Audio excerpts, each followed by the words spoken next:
మంగళవారం సూర్యాపేట జిల్లా కేంద్రంలో జూలై 7న Hyderabad lower tank bund Ambedkar విగ్రహం వద్ద జరిగే మాదిగ అమరవీరుల సంస్మరణ సభ కరపత్రాలను ఆవిష్కరించారు. ఈ సందర్భంగా తెలంగాణ మాదిగ జర్నలిస్టు శిఖరం వ్యవస్థాపక రాష్ట్ర అధ్యక్షులు బూరుగుల నాగేంద్ర మాదిగ మాట్లాడారు.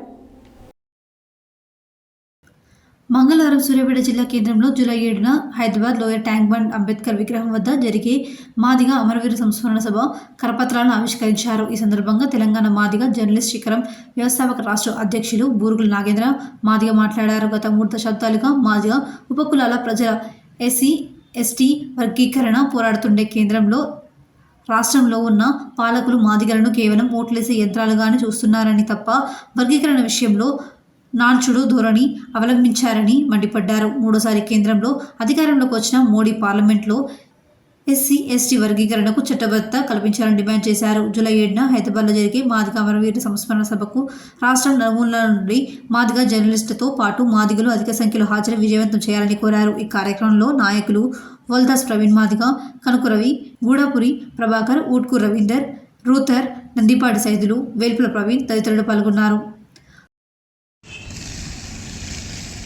జూలై 7వ తారీఖున హైదరాబాద్లోని లోయర్ ట్యాంక్ బండ్ అంబేద్కర్ గారి విగ్రహం వద్ద తెలంగాణ మాదిగ జర్నలిస్ట్ ఫోరం ఆధ్వర్యంలో మాదిగల ఆత్మగౌరవ ఉద్యమానికి 30 ఏళ్ళు పూర్తయితున్నటువంటి సందర్భంగా తెలంగాణ మాదిగ జర్నలిస్ట్ ఫోరం ఆధ్వర్యంలో ఈ 30 ఏళ్ల కాలంలో ఎస్సీ ఏబిసిడి వర్గీకరణ కోసం ప్రత్యక్ష ఉద్యమంలో అమరులైనటువంటి అమరులతో పాటు అమరవీరులతో పాటు అనారోగ్యంతో ఎన్నో ఏండ్ల తరబడి ఉద్యమాలు చేసి అమరులైనటువంటి వారి త్యాగాలను స్మరించుకుంటూ ఎంఆర్పిఎస్ ఉద్యమం నిర్మాణం జరిగి 30 ఏళ్ళు అవుతున్నటువంటి సందర్భంగా జూలై 7వ తారీఖున తెలంగాణ మాదిగ జర్నలిస్ట్ ఫోరం ఆధ్వర్యంలో అమరవీరుల సంస్మరణ సభను నిర్వహిస్తున్నాం. కాబట్టి రాష్ట్ర వ్యాప్తంగా ఉన్నటువంటి మాదిగ జర్నలిస్టులు, మాదిగ బిడ్డలు అధిక సంఖ్యలో తరలివచ్చి జరిగేటువంటి అమరవీరుల సంస్మరణ సభను